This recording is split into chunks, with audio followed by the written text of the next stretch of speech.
Welcome back to Ujimi Media, your source for weekly news on some of the most important stories from Africa and the diaspora. Let's get into it. Recently, heads of state throughout Western Africa met in Sierra Leone for a meeting of the Economic Community of West African States, otherwise known as ECOWAS. ECOWAS is a regional economic and political union of countries in Western Africa. The main goal of the group is really to boost economic cooperation, allow free movement of people and goods, and keep peace in West Africa.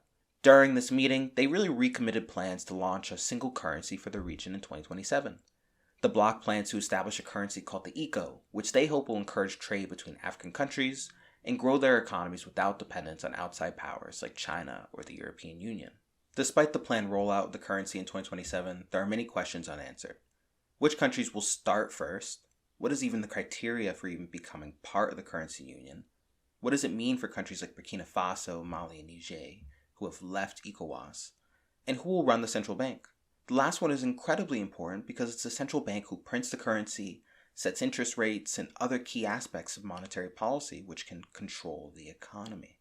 These are all incredibly important questions, and there is honestly doubt that they can be addressed within the next year. But the potential of this union is huge. Most African countries trade more with the outside world than between one another. A single currency might make it easier for countries to work together and create a self-sufficient economy. But it needs to be done carefully, because not every country has the same economic situation. So, if not handled well, these plans could actually hurt African development. For example, Nigeria's economic situation is not the same as Sierra Leone or Liberia. So leaders need to be very intentional and think about the real goals that the ECO can help achieve. What many countries on the continent need are jobs, funding for businesses, access to high-quality education, and infrastructure like roads, ports, and energy. How can the ECO lead to these things? Honestly, it's not very certain. If we look at the main example of a currency union like the EU, it's not very clear how this can lead to massive development. Sure, free trade in the euro has led to growth for European countries, but after World War II, it was massive investment from the World Bank and the Marshall Plan that led to Europe rebuilding itself and developing its economy. So looking at the ECO alone, it's not going to solve the development problem. It'll certainly play its part, but it won't be the silver bullet many want it to be. We all want more unity on the continent, but we need economic plans that serve real goals of development and not just what sounds nice in theory. Now, let's go across the ocean to look at Howard University, who dropped over 500 freshmen days before they moved in. Howard University is one of America's oldest historically black colleges, and it made a decision that hurt hundreds of young black students. Due to delays from the university about financial aid and scholarships, many students had unpaid balances for their tuition. While Howard promised that they would wait for financial aid to come through, they instead dropped over 500 students from enrollment, leaving many black youth in a state of stress and anxiety. Backlash has led Howard University to fix the situation for some students, but many are still in a state of distress. This issue shows how hard it is for young black people to get an education that can change the lives of themselves and their families. The cost of tuition at Howard is close to $40,000 a year. While lower than many other universities, it's beyond the reach for many black families. How can a university meant to foster the next generation of black leaders do that with a tuition that excludes most of its community? Education is really a revolutionary concept and can transform lives. So such barriers to access should be unacceptable.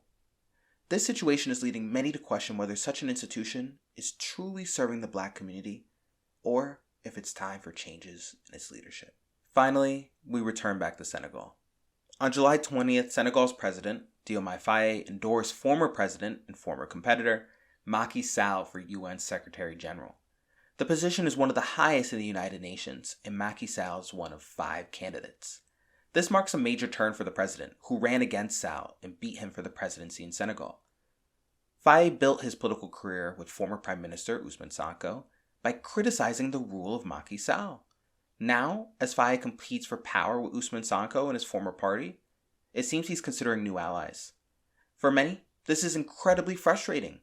Faye promised to bring a new order and stop the corruption and political repression under Sall's rule. Now it seems he's turning against the values and the mission he spoke for. Sall and his administration are the ones responsible for Senegal's disastrous debt situation with the IMF. Yet Faye still endorsed him. This U-turn is seen by many as a sign that Faye is more interested in remaining in power than actually delivering on a new system that benefits Senegalese. Sonko himself has remained silent on the issue, but it's uncertain what this means for the future of Senegalese politics. No doubt, though, it's leading to a clash between Sonko and Faye for power over the country. The real question is, under whose rule will there be real change with a new patriotic leadership ready to usher it? That's it for this week. Tune in next time as we continue bringing you stories from across Africa and the diaspora. If there's a topic you want us to cover, let us know in the comments. Our goal here continues to be simple. We want to make information about our communities accessible to the people we report on. Don't forget to like, subscribe, and support the channel. See you next week.